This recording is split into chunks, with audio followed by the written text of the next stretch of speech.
Do give us the latest on this. Has anyone claimed responsibility for these attacks in Uganda? Yes, the latest claim for responsibility has indeed been Al-Shabaab, as was suspected from yesterday, and they've gone to the media and reported that they claim responsibility for the killings and the bombings in Kampala. And what is the latest death toll? And what does this group say they were trying to achieve with these attacks? The reported death toll is now at 74, and about 71 others are seriously injured, still in hospitals. Basically, from previous reports, the Al-Shabaab have threatened attacks on Ugandan and Burundian soils, principally because of their role in the African Union mission in Somalia, AMISOM. And they've sworn to bring the battle back to the countries that are involved in mainly involved in the African Union mission in Somalia. I mean, all of this does beg the question. I mean, how prepared are the governments of East Africa to counter these kinds of terrible threats to their people? I think since that reports about possible attacks on these two countries went around, the countries have been working around the clock to make sure that they prevent such attacks, and we must commend them for doing so. It could have been worse, but as you know, threats of terror are well planned, and it's almost difficult to predict with the 100% certainty how, in what form, where, and what timing it's going to take. But that is how it happens. And it's not just in East Africa. This threat, as long as it exists and Somalia remains unstable, this threat could happen in any part of the world and not just on the African continent. If I could just bring our guest host, Kubil Khonjin, here. I want to ask your opinion too in a second, Xavier. I mean, investment in the region. I mean, people see something like this, as horrific as this, and think, well, perhaps why should I put my money in there? Look, I mean, terrorist attacks, firstly, are very complex to understand. They're not something that's easy to, to dissect and to deal with. And that's why most governments worldwide actually battle to deal with terrorism and doing counter-terrorism. If investment will stop only if the terrorism is at such a level where it actually makes investment completely impossible. Let's look at the situation in the Niger Delta, for instance, where terrorist groups literally nearly locked down oil production. Now, in a situation like that, you have no choice but to actually deal with those terrorist groups. In other instances across the globe, there's been places and areas where there's been explosions and things that have happened, but they've been isolated events, or they've been events that have been up maybe in frequency, but isolated and haven't really stopped the mechanisms of industry turning. Now, if that's certainly been the situation that we've seen over here, that shouldn't stop investment. If it becomes far more frequent and certainly people start becoming fearful, well then obviously, the terrorists are achieving what they actually want to achieve. Well, let's just go back quickly to Xavier Ejoki of the Institute of Security Studies in Nairobi. What is the feeling amongst the business community here? You've heard what we've said there about investment and long-term investment. What is the feeling there in East Africa?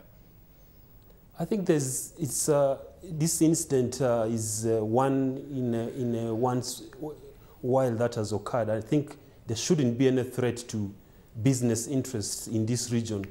And one thing you have to put the whole thing into context is that this bombing happened at a time when Uganda is due to host the 15th African Union Ordinary Session in Kampala from next week. And so the timing probably occurs to put attention to the interest of these attackers. But to say that it would prevent investment, I think there's a lot at stake here than just targeting investment. I think businesses or investors do not have to get worried. These governments in the region are concerted in the fight against terrorism or such attacks, either as individual states or as regional bodies in that fight. So I would not think that it should be a threat to terrorism. The fact that it happened was very unfortunate, but I don't think that in the long run it can have a toll on investment as per se. And Xavier, in the short term, are there any indications at all that there might be like tightening of travel restrictions or the tightening of security at airports and borders following this attack? I think once such a thing happens, there's always need to solve such around and see where we could do other things better. I think definitely countries in this region will tend to look at more screening of travelers where it has not been done before, and there will be more vigilance on gatherings and so on. That, of course, is expected to deal with such instances so that it does not happen again. Just quickly to you, Kwabi, how much can that be an irritation to doing business in Africa? Yeah, I suppose it could be. It depends how much they clamp down. And, you know, again, what difference does it make? You know, if it gets clamped down and you've got travel restrictions, but the bombings continue, or there are more bombings, then obviously that, you know, the strategy is obviously not working, and obviously there's then a faith issue, or there's an issue around how much faith you put in the government, and are these issues really, really working? You know, that only remains to be seen, you know, and only remains to be seen. You know, the thing that we must just take into consideration here is, you know, African groups are generally heterogeneous. You know, just look at within one country, look at any one African country, look at how many subgroups are within those countries, the different ethnic groups, religious groups, and the belief systems and so on. How do you cater for all that, and within that create a, you know, a common ideological ground, you know, where everybody, you know, are fostered into a certain, you know, certain strategic direction that everybody believes. You know, I think those things become really, really important when you start talking about African countries, and that's really the challenge, rather than trying to clamp down. And just go finally, very, very briefly to you, Xavier, in Nairobi. What happens now? What's going to happen tomorrow morning on this particular story? I think that the full investigations are still proceeding into this particular incident, and that once the identity and intentions of the attackers have been unraveled, definitely steps are going to be taken. And I would want to see, especially from Kampala, that in the forthcoming AU summit, that the African heads of state address themselves into the situation in Somalia more practically, especially those who pledged to contribute forces to the situation in Somalia need to come up and demonstrate that commitment in practice.